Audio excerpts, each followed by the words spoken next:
Bueno, muy buenas noches a todos. Estamos, yo creo que un poco adecuados desde el punto de vista del atuendo a lo que nos está pasando como sociedad, ¿no? Con la protección del barbijo. Este es un mensaje directamente relacionado con la audiencia, la toma de conciencia y en todo caso un aporte solidario al comportamiento humano. La utilización del barbijo es esencial y en estos momentos que estamos viviendo en nuestra región. Digo esencial porque desde hace un año ya todos sabemos el mecanismo de cuidado que tenemos que tener. ¿Qué pasa a veces que no lo aplicamos? Esa es la pregunta. Pero en los tiempos que están corriendo en la provincia de Santa Fe, concientizar del uso del barbijo nos parece interesante. Comenzamos el programa de esa forma, ahora nos vamos a retirar los barbijos, pero es la idea de concientización. Bien, vamos a los temas del día de hoy. Hace pocos días atrás cumplió 60 años la Facultad de Agronomía y Veterinaria de la Universidad Nacional del Litoral. Vamos a estar conversando con el decano de Agronomía. Es una de las actividades desde el punto de vista económico de la provincia de Santa Fe más importantes y evidentemente la formación de profesionales que tienen que ver con esa casa de altos estudios representa un valor significativo para la sociedad. Uno de los grandes logros que tiene la provincia de Santa Fe tiene que ver con la billetera Santa Fe. En ese sentido, el fin de semana pasado se registraron operaciones realmente más allá de lo pensado. Y sobre ese tema estaremos hablando aquí en el programa. Bueno, y también vamos a estar conversando con Ernesto Cosman, científico del CONICET, que ha hecho una experiencia desde el punto de vista de sus conocimientos, que es la matemática, en el sentido de las distintas curvas de contagio que se pueden llegar a producir en la sociedad en la medida que haya comportamientos adecuados. Vamos a estar conversando también con la gente del CEPRONAT, que ha hecho la presentación de una ley que está vinculada al funcionamiento del almacenamiento de granos y bueno, y después está la nota cultural. Claro, estaremos cerrando el programa con un pianista y nos meteremos, bueno, con este referente de nuestra región, así que para el final del programa tenemos una muy linda charla. Bueno, Norberto Gaviglio en instantes aquí en Lo que se viene. Norberto, muy buenas noches, ¿cómo le va? El placer de conversar con usted y bueno, y las gracias por atendernos. Buenas noches, ¿cómo están? No, al contrario, gracias a ustedes por convocarnos y poder recordar este aniversario de la Facultad de Agronomía y Veterinaria de Esperanza. Bueno, hoy con otros nombres, pero originalmente conocida tradicionalmente como la FAVE aquí en Esperanza y la región. Sí, tiene una gran importancia desde el punto de vista estratégico la presencia de ustedes en Esperanza, ¿no? Esperanza además tiene un nombre, la primera colonia agrícola, y eso de alguna manera está vinculado y potencia las dos actividades. Por un lado el lugar específico, la pertenencia, y por el otro el desarrollo del conocimiento. Sí, es muy cierto lo que decís. Esa conjunción de que la facultad esté inserta en la primer colonia agrícola organizada del país le da una característica particular y bueno, creo que los 60 años de historia que han transcurrido conjuntamente la facultad y la ciudad le han dado una característica, una impronta realmente muy importante y creo que la ciudad no fue la misma después de la facultad y la facultad estando en Esperanza realmente tiene un atractivo para la zona muy particular. Uno no puede pensar Esperanza hoy sin los jóvenes de la facultad y todo el movimiento que eso conlleva, hasta lo económico, por el tema de alquileres, todo el movimiento que da una facultad y de un montón de estudiantes de toda la provincia y de más allá de nuestra provincia que se integran a la facultad. Hablando de estudiantes, estos 60 años, ¿cuántos son los que están cursando las carreras? Bueno, para que ustedes tengan una idea, en estos 60 años solamente de agronomía se han graduado cerca de 3.000 profesionales y a eso hay que sumarle casi otros 4.000 de veterinaria. También recordemos que el Polo Esperanza lo conforma de la Escuela de Agricultura, Ganadería y Granja, o sea que la presencia de la de la Universidad Nacional del Litoral en Esperanza es realmente importante, porque hoy son 2 facultades y una escuela preuniversitaria. Y bueno, el movimiento económico es muy importante y en este momento se está viendo, ¿no?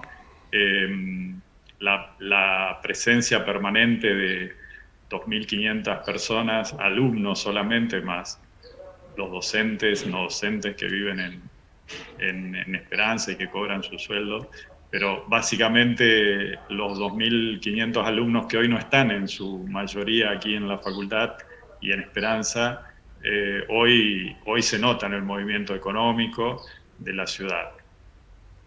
Norberto, te quiero preguntar qué es lo que está pasando con estos 60 años y la evolución técnica de la carrera. Me parece sustancial esto, teniendo en cuenta que desde hace un tiempo a esta parte nuestro país adoptó un sistema de producción y ese sistema de producción en el aspecto económico está reconocido.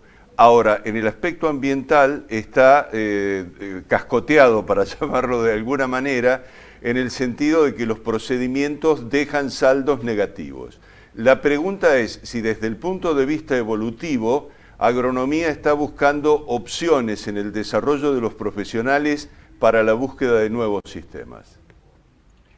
Bueno,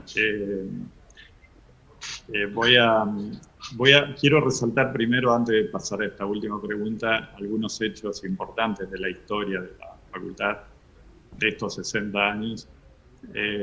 Primero, que fue fundada por una congregación religiosa, la Congregación del Verbo Divino, acá en Esperanza.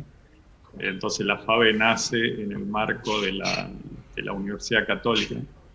Eso fue en el año 1960 como escuela, 1961 como facultad.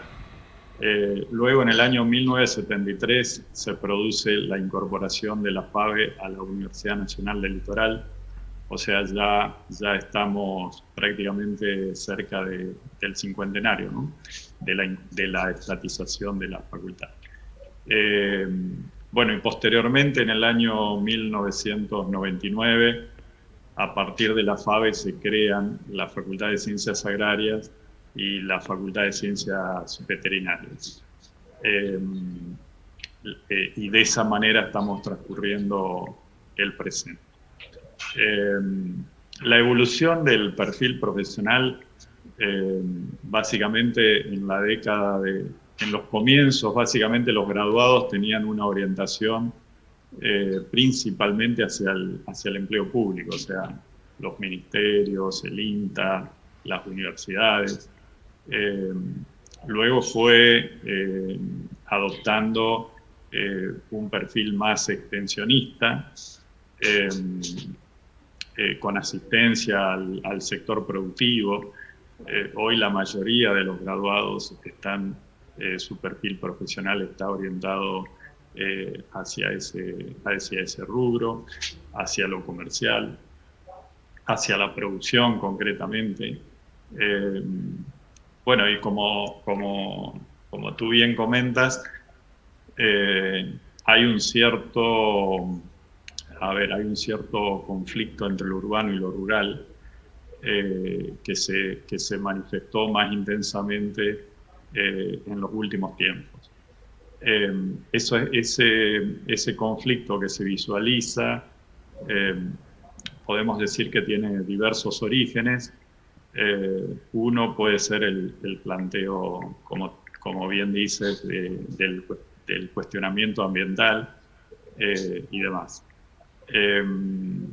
Obviamente que la carrera está cada vez más orientada a la conservación de los recursos naturales, el suelo, el ambiente, el clima, el entorno, etc.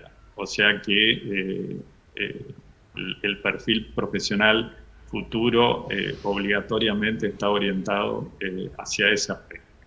Lo que sí es importante remarcar que, bueno, los sistemas productivos a nivel mundial son muy parecidos a los que por allí tenemos en la actualidad aquí.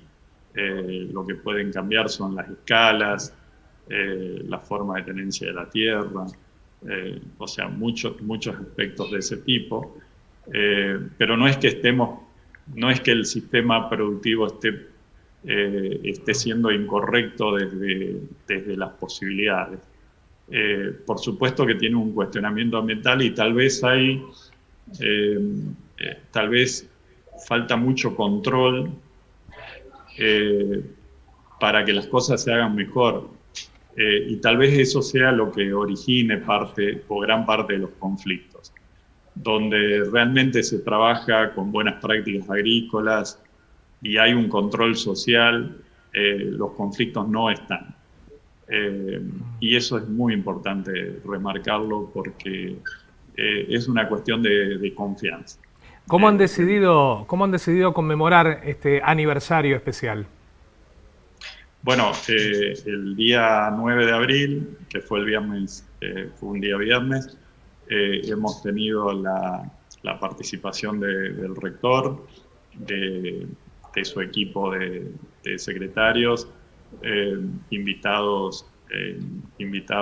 algunos invitados de distintos, desde la ciudad, el departamento, la provincia, respetando obviamente las normas, los protocolos y bueno, con un cupo presencial muy reducido, y el acto se ha transmitido a través de YouTube. Eso fue el acto central, básicamente. La verdad que fue un acto muy emotivo. Tuvimos la participación de las ex autoridades de las facultades, prácticamente desde el año 83 hasta el presente, o sea que estamos hablando desde el retorno a la democracia y de muchos años, ¿no? Lo que resaltábamos es que gran parte de nuestra historia está viva. Las autoridades de nuestras facultades, por suerte, desde esas 3-4 décadas que han pasado, prácticamente nos han podido acompañar en este acto central. Y bueno, durante el año se irán haciendo actividades en conmemoración del aniversario. Realmente se ha hecho en la página web un recuento de material histórico que es realmente muy importante. Norberto, muchísimas gracias por atendernos. No queríamos dejar pasar la oportunidad de conversar contigo, de ver en todo caso la orientación general de la facultad. Nos parece un dato muy interesante y muy importante la conceptualidad que vos le has dado al futuro y al presente de la actividad que están desplegando en función del bienestar general de la sociedad. Que tengas muy buenas noches. Buenas noches y gracias a ustedes por recordar el aniversario de la facultad. Muy bien, bueno, vamos a hacer una breve pausa y ya continuamos con lo que se viene en televisión. Bien, Daniel, terminamos de escuchar la opinión del decano de la Facultad de Agronomía de la Universidad Nacional del Litoral.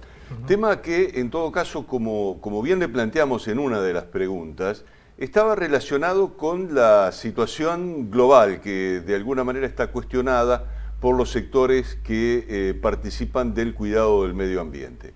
Una de las entidades que representan estos criterios es el CEPRONAT, el Centro Natural de Protección a la Naturaleza.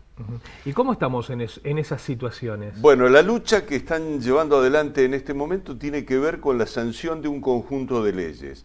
El cuadro de situación legal en este momento en la provincia de Santa Fe lo plantea Carlos Manesi.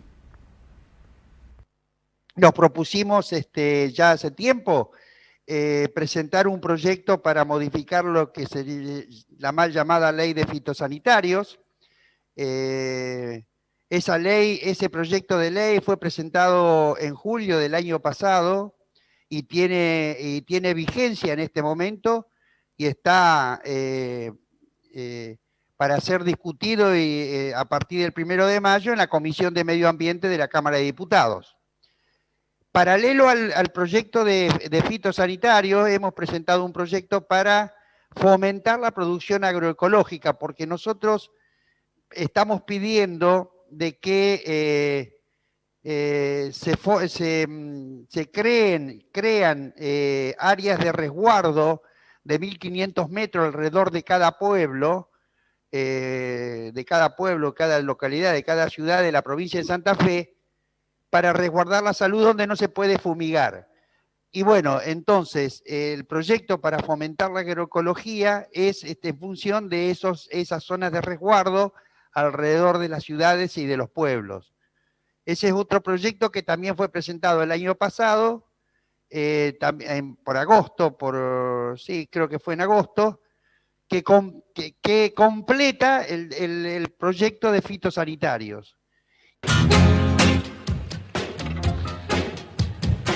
Bien, esta es la primera, digamos, la primera participación de Carlos Manesi en el programa, que es el cuadro de situación, es decir, en qué condición legal estamos en la provincia. Por otro lado, otra de las cuestiones, bueno, que nos están afectando, y más que si nos están afectando, es la situación sanitaria. Por eso vamos a un testimonio que conseguimos hace más o menos unas 30 horas atrás, a conversar con Ernesto Cosman. ¿Qué es lo que nos decía este científico del CONICET, planteándonos el cuadro de situación desde donde parte, digamos, la mirada sanitaria de aquí para adelante en la provincia y particularmente en los sectores más afectados de la provincia? Hay situaciones distintas en distintas localidades, digamos, la provincia de Santa Fe es bastante heterogénea, pero por lo menos en las principales ciudades, en Rosario estamos viendo un crecimiento grande de la curva, que todavía hay que esperar si puede hacer algún efecto en las medidas que se tomaron hace 2 semanas, eso de las restricciones nocturnas. Si esas medidas no hubieran tenido efecto y no se hiciera nada más, o sea que nos vamos a enterar esta semana de eso, vamos a un escenario similar al de la primera ola en principio, con el agravante de que estamos partiendo, digamos, de una situación de mucha ocupación de camas de terapia, ya no por COVID, sino por otras actividades, lo cual complica mucho más el panorama respecto de lo que ya estuvo complicado, digamos, en la primera ola. Por otro lado, sin embargo, digamos, un factor que podría también jugar a favor es que hay un porcentaje ya importante de la población de riesgo vacunada, lo cual podría ayudar un poco, pero ya estamos en una situación muy crítica que evidentemente está llevando a la saturación del sistema de salud.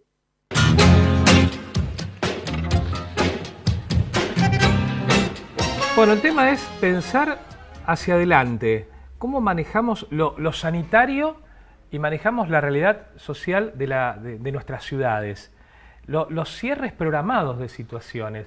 Y con esto, ¿cómo se afecta a la economía? Claro, es un círculo de donde no salir, porque uno habla con los comerciantes y los comerciantes plantean de que ellos tienen o cubren el tema sanitario en sus comercios. Pero cuando uno habla con los infectólogos, y en la radio lo hemos hecho, el planteo, no solamente en la Argentina, sino en otros lugares del mundo, es tratar de cerrar ciclos. Y esos ciclos pueden ser 1 a 3, 1 semana, 2 semanas o 3 semanas para plantear una quincena. Claro, bueno, el tema pasa por lo siguiente, vos bien lo decías recién, Daniel.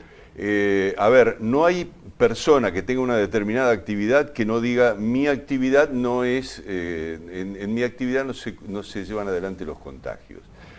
Los contagios son en otro lado. Está bien, digamos, cada uno defiende su actividad. Argentina, lamentablemente, es un país en donde actúa corporativamente y en realidad nosotros deberíamos actuar frente a la amenaza sanitaria desde un concepto que tiene que ver con priorizar el aspecto de la salud. Ahora, entender eso en una situación de crisis económica como venimos arrastrando, no de hoy, sino desde hace un tiempo a esta parte, bueno, es bastante difícil. Ahora bien, esenciales. Y esenciales somos todos. Desde el kiosco, el comerciante, el que vende zapatos, claro, porque tiene que trabajar para ganar el dinero para vivir. Esenciales somos todos. Pero cuando lo sanitario pasa por arriba de lo esencial, y eso lo da a determinar la saturación de camas en las terapias intensivas, y hay que hablarlo y decirlo, y eso lo va a determinar las muertes de las personas, es donde la cosa pasa a tener otro color. Entonces, ahí es donde tenemos que entrar a replantearnos, sí, sigamos adelante, pero ante un marco o una situación a escala mucho mayor a la que tenemos, y bueno, va a haber que tomar medidas o replantear situaciones más drásticas. Bueno, a ver, ¿qué es lo que nos dice Ernesto Kofman respecto de esta situación, de los cierres temporarios que implica tomar como decisión, ya o dentro de un tiempo? Sí, creo, o sea, si se decide restringir más actividades y se controla, ¿no?, que efectivamente logren disminuir el contacto social, eso va a tener impacto unos días después, y sobre todo creo que lo más importante es que va a dar tiempo a que la vacunación avance sobre la población de riesgo, y por lo tanto, aunque se liberen después las actividades, ya el riesgo va a ser menor, o en principio debería ser menor, para el sistema sanitario. O sea, básicamente, si se van a tomar restricciones, lo ideal es que se tomen cuanto antes, primero para evitar, ¿no?, un desastre, y segundo, para dar tiempo al avance de la vacunación. O sea, no es lo mismo las restricciones ahora que dentro de 2 semanas.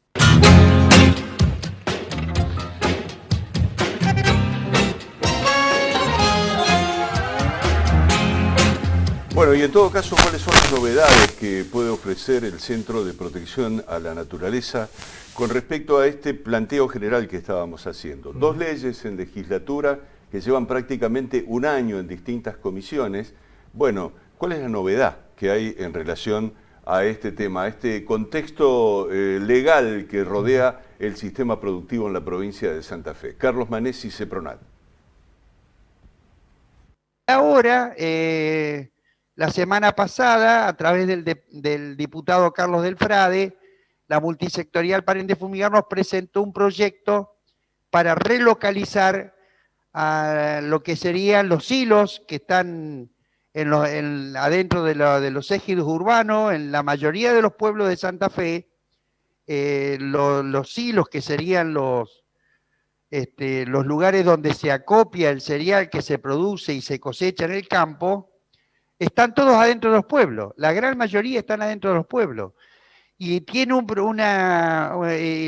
el silo produce una cascarilla que vuela. Cuando lo ventean para secarlo, para secar las semillas, secar los granos que están almacenados dentro del silo, le hacen un procedimiento que es un venteo, que lo pasan de un silo al otro con aire caliente y lo van secando. Pero eso, ¿qué es lo que produce? Produce una gran cantidad de cascarilla que vuela de los granos, y esas cascarillas vienen impregnadas con agrotóxicos que vienen del campo.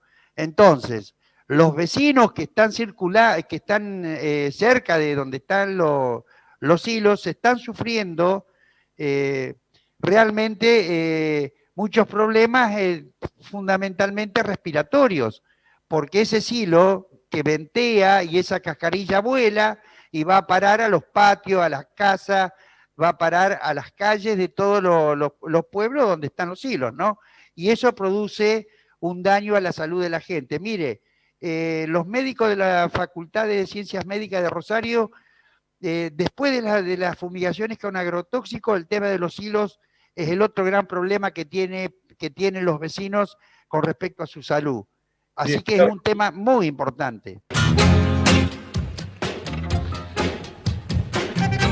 Vos sabés, Héctor, que me quedé con lo que dijo Ernesto Kofman. Si no hacemos lo que hay que hacer, se viene el desastre. Claro. Si no restringimos, se viene el desastre. Pero uno piensa que es así también. Uno tiene ese pensamiento en función de lo que vimos que pasó en otros lados. Uh-huh. Sí, esas experiencias indudablemente nos ponen en un lugar muy difícil. Bueno, yo le pregunté puntualmente a Ernesto Kofman qué representaba la posibilidad del desastre. Bien, escuchemos lo que dice él.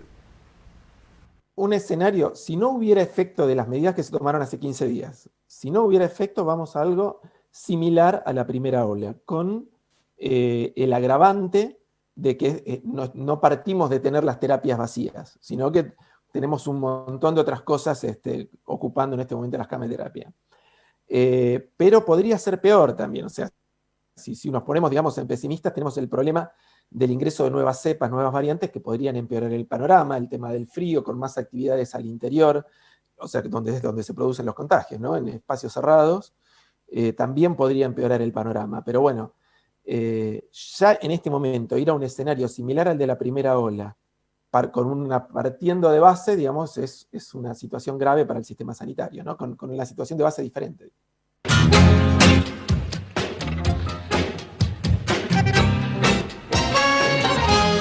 Bien, cuadro de situación complejo, evidentemente, y todas las medidas que se vayan a tomar en ese sentido deberían estar plasmadas en aquella cuestión de cuidarnos desde el punto de vista sanitario.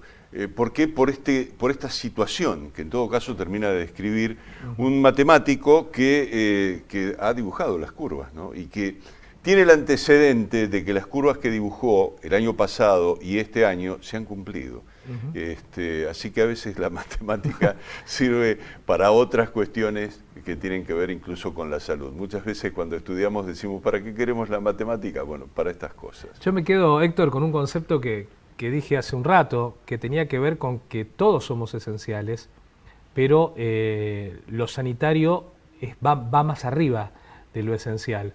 Y si dentro de lo que nos está empezando a suceder va a haber que frenar situaciones drásticamente, me parece que va a haber que hacerlo.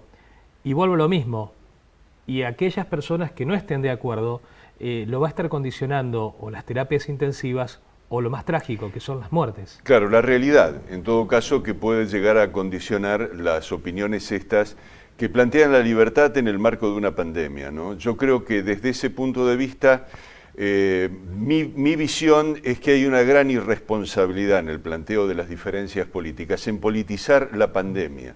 En realidad lo que corresponde desde el punto de vista político es acordar políticas sanitarias y discutir técnicamente las políticas sanitarias, con el respaldo en todo caso del conocimiento, que en muchos casos en esta cuestión, en esta pandemia, también es la ignorancia, porque no se conoce a fondo qué es lo que puede llegar a pasar y cada escenario es nuevo.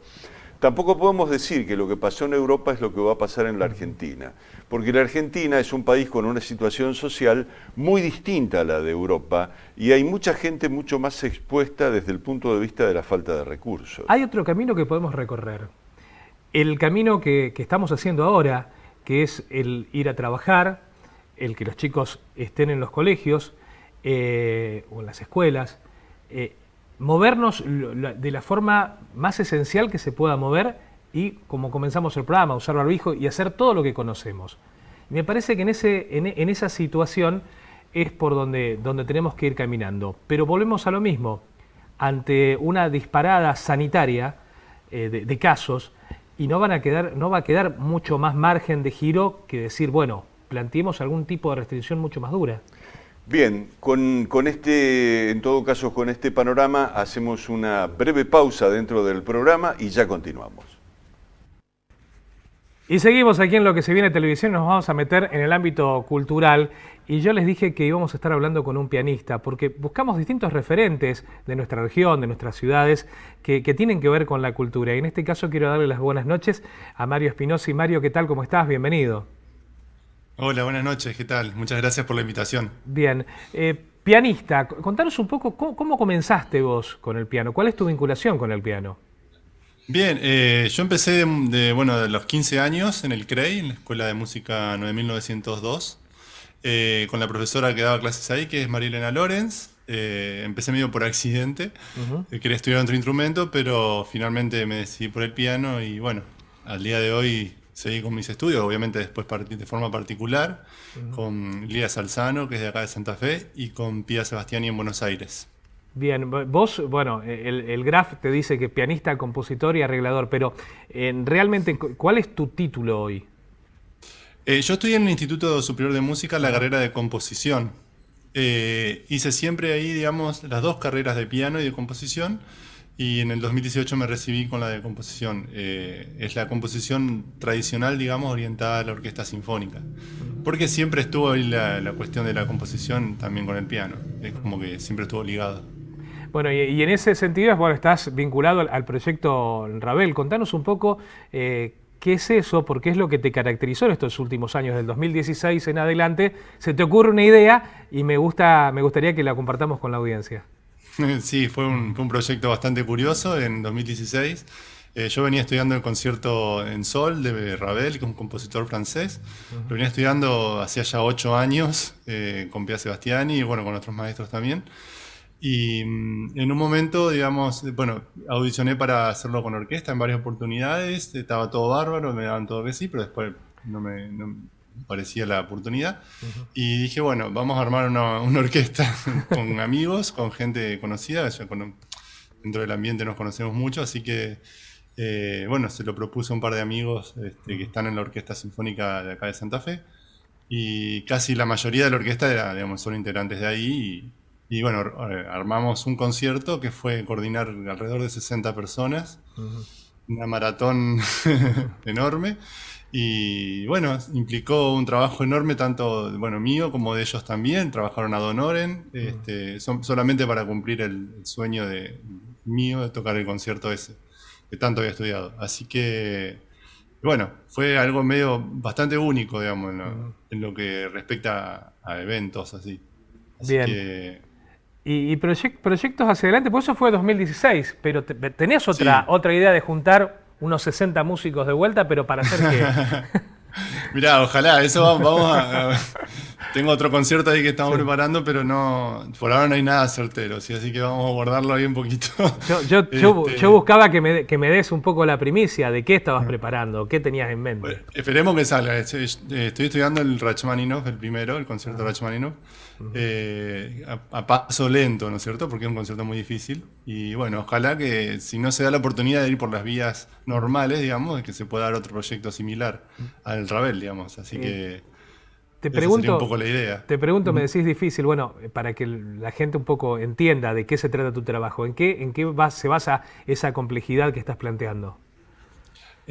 Bueno, por un lado el concierto en sí es una complejidad técnica, pianística ya muy elevada, y por otro lado la cuestión logística, digamos, de juntar tantas personas y armar un proyecto semejante, bueno, es enorme. No obstante, mi actividad musical también pasa por otros lados. Yo he acompañado a muchísimos cantantes y trabajo en el coro de Santo Tomé, en la Escuela Coral Carlos Guastavino. Doy clases de audio perceptiva también ahí, así que, digamos, musicalmente siempre hay alguna actividad. Obviamente ahora con la pandemia está todo bastante parado, pero... ¿Y composición personal? Sí, justamente la pandemia me vino bien en ese sentido, ya que, bueno, fue en general bastante negativo para todos. Pero bueno, uno busca siempre el lado positivo y me puse al día con algunas composiciones y cosas que tenía escritas de alguna manera un poco guardadas en un cajón, y dije, bueno, vamos a poner un poco al día, y también arreglos, que el arreglo está siempre ligado a la composición, así que como que da ese momento de estar un poco más concentrado en ese tipo de trabajos que requieren, digamos, muchas horas de concentración. Bien, hablamos de Ravel y de esto último que querés hacer, pero ¿qué relación tenés vos o vos como pianista con, por ejemplo, el folclore o el tango? Yo fui bastante ecléctico siempre en mis gustos, y entre ellos estuvo siempre el folclore y el tango, digamos. Tuve un grupo de tango en 2008, 2009, 2010, que llamaba Que lo tangueó. Después el grupo siguió, cambió con los integrantes. Y estaba Luciana Tournet, que es muy conocida acá. Después armé un dúo con un flautista también de acá, que se llama Javier Leverato, y ahí hicimos bastantes tangos y folclore también. Tuve un quinteto instrumental donde también hacíamos obras mías con influencia folclórica. Está la suite folclore, está... bueno, en mi canal de YouTube hay bastante material, digamos, de ese, que quiera darse una vueltita por ahí y escuchar, está más que bienvenido.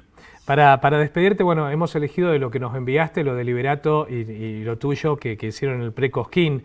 Yo te quiero agradecer este rato de charla, esta distensión que tenemos aquí en el programa para hablar de ustedes, de los músicos, de los artistas santafesinos, y darles este espacio. En este caso, te conocimos un poco más, la gente te conoce en Santo Tomé y también aquí en la ciudad de Santa Fe, pero seguramente hay muchas personas que te empezaron a registrar un poquitito a partir de este momento. Bueno, Daniel, muchísimas gracias otra vez por la invitación. Para nosotros los músicos siempre es un placer que ustedes nos acompañen y nos ayuden a difundir todo lo que hacemos, porque sin ustedes la verdad que sería muchísimo más difícil. Así que bueno, agradecido siempre. Nos vamos a ese Precosquín, gracias por participar con nosotros esta noche y vamos a compartir parte de la música, de todo lo que venimos hablando en este espacio con nuestro compañero, con nuestro invitado del día de hoy.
Y qué bueno recordar esto, bueno, que fue irradiado por la televisión pública. Aquellos que quieran tener más acercamiento a Mario Spinozzi lo pueden hacer, lo buscan en YouTube, hay varios videos que pueden interesarles de este pianista santafesino, nuestro. Bueno, además de la cultura, sí. Yo creo que lo otro que hay que decir es que nos interesa y mucho es la cuestión económica. Hay un resorte que puso en marcha el gobierno de la provincia de Santa Fe que ayuda desde el punto de vista de lo que es el consumo y potencia en todo caso el bolsillo de los santafesinos. Me parece desde ese punto de vista una muy buena iniciativa que ha tenido el gobierno de la provincia y que la ha desarrollado el secretario de Comercio de la provincia, Juan Marcos Aviano, que está en contacto con nosotros. Aviano, ¿cómo le va? Buenas noches. ¿Qué tal? Buenas noches para todos. Bien. Bueno, a ver, cuéntenos detalles principales que tengan que ver con la puesta en marcha de la billetera Santa Fe. Sí, digamos, el programa es una aplicación que se descarga desde cualquier celular, que se busca como billetera Santa Fe, que obviamente tiene al consumidor como el protagonista y el destinatario principal, pero también al comerciante.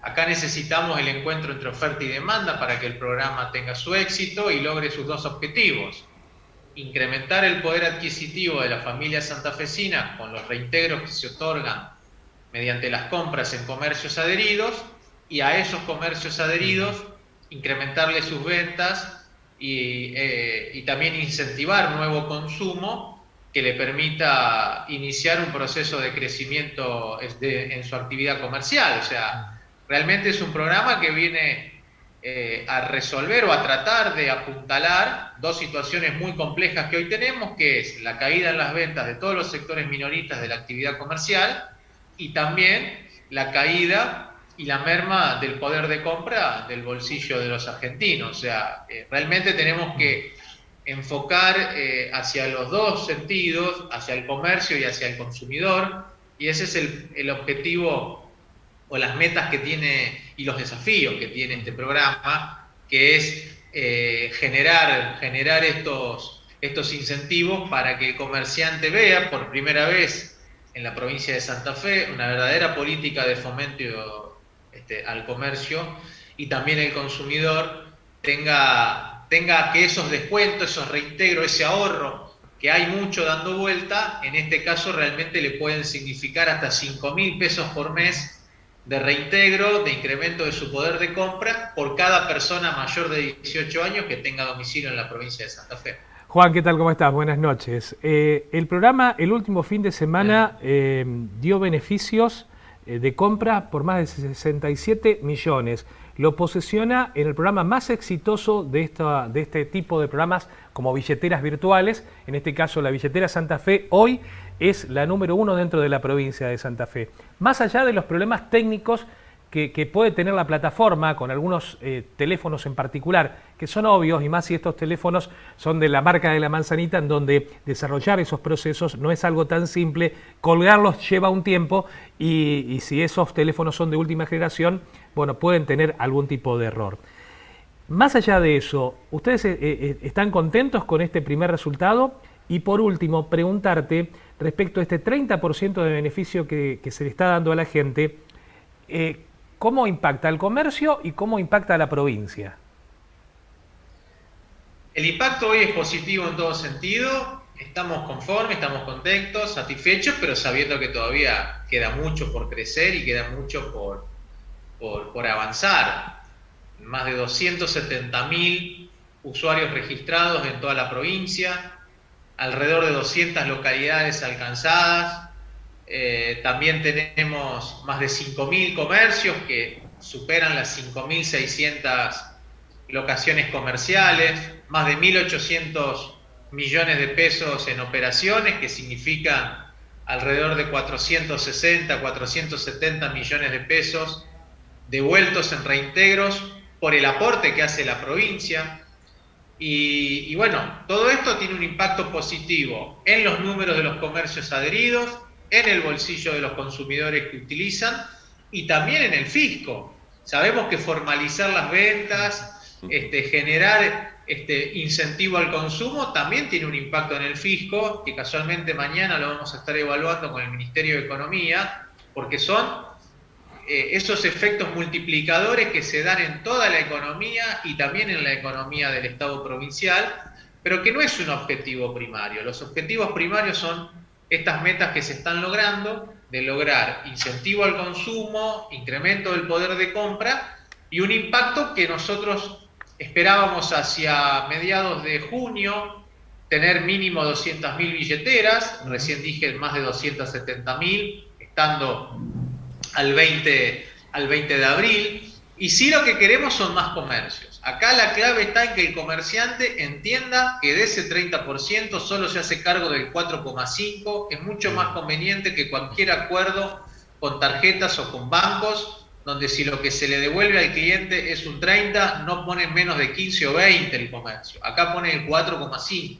Entonces es un esfuerzo importante con recursos de la provincia, que en definitiva son los impuestos de todos los santafesinos y todas las santafesinas, que vuelve en este programa, que realmente es un programa no innovador en términos de que hay otras billeteras provinciales, pero sí es la billetera que más beneficios da en la República Argentina. Aviano, vos estabas planteando hace un par de minutos atrás el tema de la caída, yo no sé si permanente o por lo menos en declinación de las ventas generales que se están produciendo en el comercio.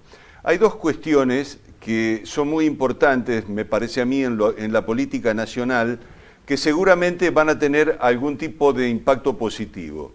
Uno de ellos termina de ser la sanción de la modificación de la situación de ganancias, y por otro lado, la otra cuestión está vinculada a la convocatoria a discutir el salario mínimo vital y móvil.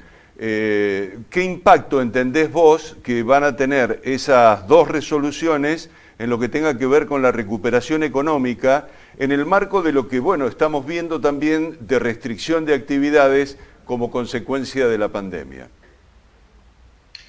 A ver, por un lado, lo de impuesto a las ganancias, lo del incremento del salario mínimo vital y móvil, son políticas donde claramente le queda más plata en el bolsillo a la gente y eso indudablemente va a consumo. El proceso de recuperación de la actividad comercial que se había dado a partir de febrero o marzo del año pasado se vio obviamente interrumpido por la crisis sanitaria que profundizó la crisis económica del 2018 y el 2019. Los sectores minoristas vienen realmente con 3 años muy difíciles y no hay sector minorista en el cual podamos decir, sí, la verdad que aumentaron sus ventas. Ni los supermercados, que terminaron, a pesar de ese veranito, para llamarlo de alguna manera, en el inicio de la pandemia, terminaron en un 8% de caída en las ventas, hasta los propios supermercados. Entonces, iniciar un nuevo proceso de recuperación económica en el sector comercial es una obligación que tenemos, una necesidad imperiosa de los miles y miles de emprendimientos y empresas comerciales minoristas, pero también algo que tiene que darse porque el sector agropecuario y el sector industrial están en franco crecimiento económico. La actividad industrial en la provincia de Santa Fe viene liderando las inversiones en la Argentina y el ritmo de crecimiento es realmente sostenido y a partir de octubre, noviembre del año pasado, en algunos rubros, hasta por encima de los niveles de prepandemia. Entonces, esto tiene que comenzar a volcarse a la actividad comercial. Es decir, tiene que empezar a haber un derrame y para que se dé ese derrame en el consumo e impacte en la actividad comercial, lo de impuesto a las ganancias, lo del incremento del salario mínimo vital y móvil, la recomposición de haberes jubilatorios, todo esto, sumado en la provincia con Billetera Santa Fe, tienen que generar ese impacto positivo. Medirlo, el impacto seguramente lo vamos a poder medir a partir de mediados de año, el impacto positivo. Pero lo de impuesto a las ganancias es muy importante en el caso de la provincia de Santa Fe. Son alrededor de 100.000 trabajadores, creo que 97.000 y Chirola, los que van a dejar de pagar impuesto a las ganancias en la provincia de Santa Fe. Y eso se vuelca al consumo, se vuelca a los rubros minoristas que sabemos los que son los que han estado castigados, electrodomésticos, línea blanca, materiales de construcción, los propios supermercados, calzado y vestimenta, librerías y jugueterías. Realmente necesitamos eso. A la par de un momento complicado, que sabemos que las limitaciones que pueden tener determinadas actividades comerciales por la pandemia pueden generar algún reacomodamiento en el consumo, pero necesitamos que esto se profundice, que estas medidas sigan en este sentido, y acá en la provincia de Santa Fe las políticas se están complementando de manera muy positiva entre la nación y la provincia, por supuesto en el caso de Santa Fe, con las particularidades que tenemos, al ser una provincia muy pujante en lo industrial agroalimentario, y también en los principales centros urbanos, como con una importante actividad comercial. Yo creo que los números los vamos a empezar a ver impactados y cristalizados a partir de mediados de año. Juan, volviendo a la billetera Santa Fe, yo hablé de problemas técnicos que la gente un poco los entiende respecto a la plataforma, que son lógicos y normales porque, claro, es hoy la más utilizada. Vos fuiste muy modesto al decir, hay otras billeteras en la provincia, pero nosotros somos los que damos mayores beneficios. Recién hablabas hace un rato de que el comerciante aporta un 4 y Chirola % y lo otro lo aporta la provincia. Es una inversión muy grande que hace la provincia en este sentido. Ese 30% que es lo que seduce y que la transforma en la billetera virtual que más beneficios está dando, ese 30%, ¿lo vamos a poder sostener en el tiempo? La verdad que sí. La decisión del gobernador Perotti es que sí, está convencido de que esto multiplica ventas, consumo y genera toda la rueda virtuosa del consumo. Con más de 460 millones de pesos ya devueltos y en menos de 3 meses, si quieren multiplíquenlo y llévenlo al plano anual. Podemos llegar a terminar invirtiendo en esto alrededor de 3.500 millones de pesos este año. Bien, Aviano. Y el gobernador ha tomado la decisión de que todo eso se vuelque y esté disponible para apalancar la economía. Si volcamos 3.500 millones de pesos en reintegro, significa que se van a comercializar más de 12.000 millones de pesos a través de la billetera Santa Fe. Entonces, Esto es lo que nosotros necesitamos. Que todos entiendan que acá, junto con el boleto educativo gratuito y con una fuerte articulación de las cadenas de valor con el gobierno nacional y con nuestras áreas provinciales en el sostenimiento de los precios, que ahí es donde nosotros todavía no estamos encontrando la vuelta de tuerca que permita referenciar nuevamente un esquema de precios equilibrado, tanto para el comercio como para el consumidor, para el comercio minorista y para el consumidor. Entonces ahí es donde estamos necesitando el acuerdo económico y social federal, no nacional, federal, que es más que nacional, para que verdaderamente, a la par de las políticas de recomposición de ingresos, para que eso se vuelque a comercio y consumo, también podamos sostener los precios, por lo menos de los artículos esenciales y también de todo lo que hoy es la cadena de valor hacia los minoristas. Así que bueno, esos son los desafíos y por supuesto los temas que se van resolviendo y que van encontrando algún tipo de equilibrio, como hoy tenemos en las variables macro de la economía argentina, sí. Pero eso hay que volcarlo al mercado interno, al consumo interno y a que realmente los precios internos en la Argentina encuentren una nueva referencia de equilibrio. Bien, Juan Marcos Aviano, muchas gracias por atendernos. Muy buenas noches. No, por favor, gracias a ustedes. Y con respecto al tema técnico, esta semana ya se están resolviendo, los supermercados se están volviendo a operar con total normalidad.